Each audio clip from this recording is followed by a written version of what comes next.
گا کوئی چیخ چیخ کر ایک دن خلاف دین نہیں ہے علی علی کہنا، وہ اپنی ماں کی شکایت کرے گا میں شرم من کنت مولاہ فعلی مولاہ، جس کا میں مولا ہوں علی اس کا مولا ہے۔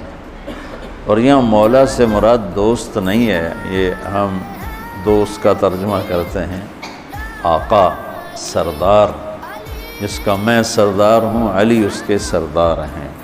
اس کے پیچھے ایک کافی پس منظر میں بہت سی چیزیں ہیں، ان کی صفائی کرنے کے لیے میرے نبی نے غدیر خم پر یہ حدیث بیان فرمائی خطبے میں کہ جس کا میں مولا ہوں اس کا علی مولا ہے۔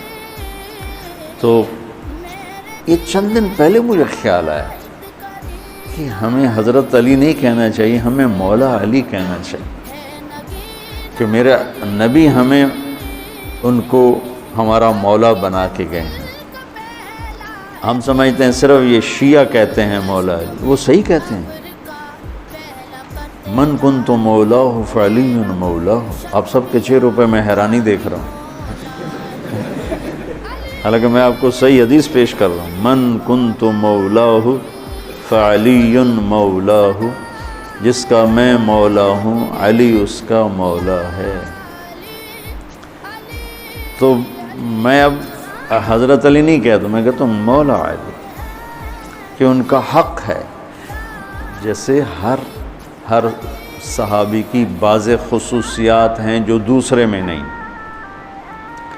آپ نے ابو بکر سب سے بڑی ہستی ہیں صحابہ میں، ان کو نہیں، آپ نے کہا کہ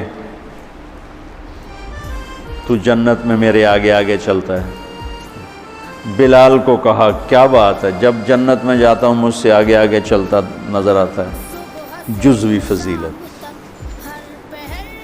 سارے لوگ پیدل چلیں گے، میں براق پہ چلوں گا، میرے نبی نے فرمایا، اور بلال میرے آگے سرخ اونٹنی پہ بیٹھ کے چلے گا، یہ جزوی فضیلت۔ جنت میں جانے لگوں گا تو جنت کی سواری کی لگام ایسے نیچے گرے گی۔ نیچے گرنے کا مطلب ہے کوئی ڈرائیور آئے گا، کوچوان آئے گا جو چلائے گا، تو بلال حبشی کو یہ رسی پکڑائی جائے گی۔ تو اس طرح یہ جزوی فضائل کسی کے کسی طرح، کسی کے کسی طرح ہیں۔ تو مجھے خیال ہے کہ ہم اہل البیت کے حق میں بڑی کوتاہی کرتے ہیں، بہت کوتاہی کرتے ہیں۔ ہم اللہ کے نبی کی اولاد کے تذکرے نہیں کرتے، اس سے ان سے محبت کی گرمی بھی نہیں پیدا ہوتی۔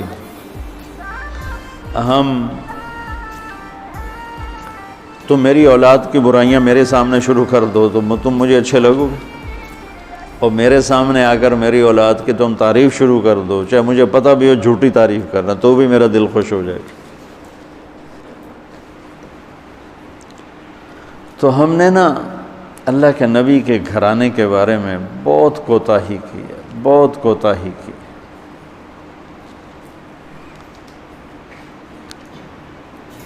تو میں تم سنتے رہتے ہو، میرے ہر بیان میں اہل بیت کا تذکرہ ہوتا، اور یہ میرا ایمان ہے کہ یہ میری بخشش کا بہت بڑا وسیلہ ہے اگر اللہ کے ہاں قبول ہوگی۔ ریاکاری میں مردود ہو گیا تو وہ تو الگ بات ہے، اور جو اس کا ہر فیصلہ حق ہے، لیکن اگر میرے اللہ نے قبول فرمایا تو میرے بیانوں میں میری سب سے بڑی متاع میرے نبی کے گھر کا تذکرہ ہے۔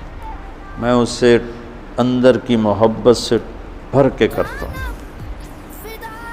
اور اپنی کوتاہی پر اور امت کی کوتاہی پر استغفار کرتا ہوں کہ ہم نے اپنے نبی کی اولاد بھلانا تو کیا ہے، 60 سال میں کیا کر دیا، ذبح کر کے رکھ دیا۔